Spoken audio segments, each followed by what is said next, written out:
Magandang umaga mga bata, halina at magsimula na tayo sa ating pag-aaral. Balikan natin ang tawag sa mga anak ng mga hayop na ito. Natatandaan niyo pa ba sila?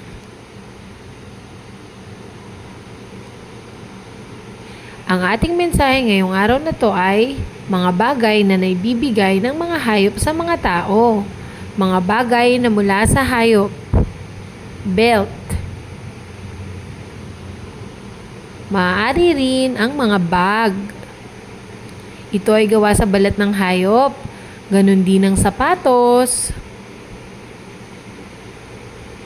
At syempre, ang mga damit katulad ng jacket na ito. Ito pa. Mula rin dito sa balahibon ng mga hayop.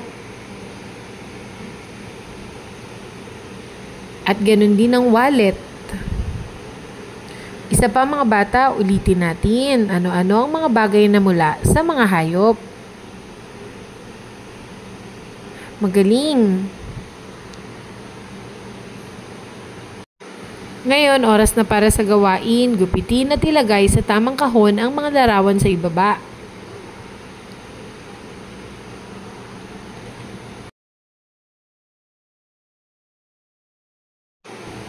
Pagkilala sa mga letra. Ating balikan ang mga pantig na ito. Basahin rin ang mga pantig na to mga bata. Ngayon, halina't bumasa ng mga pantig. Kayang-kaya niyo yan mga bata. Fan, fin, fish, fat, fan, fell, feet, off, if, farm, form.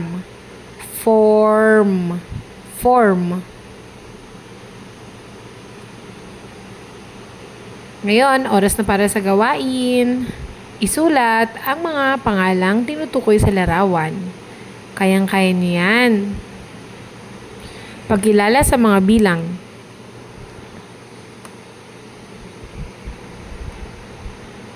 Halina't bumilang ng mga bagay, mga bata.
Ngayon, oras na para sa gawain. Bilangin ang mga bagay. Para naman sa ating wrap-up time, ngayong araw na to, tinalakay natin ang mga bagay na nakikinabang natin sa mga hayop. Magaling mga bata, hanggang sa muli. Paalam!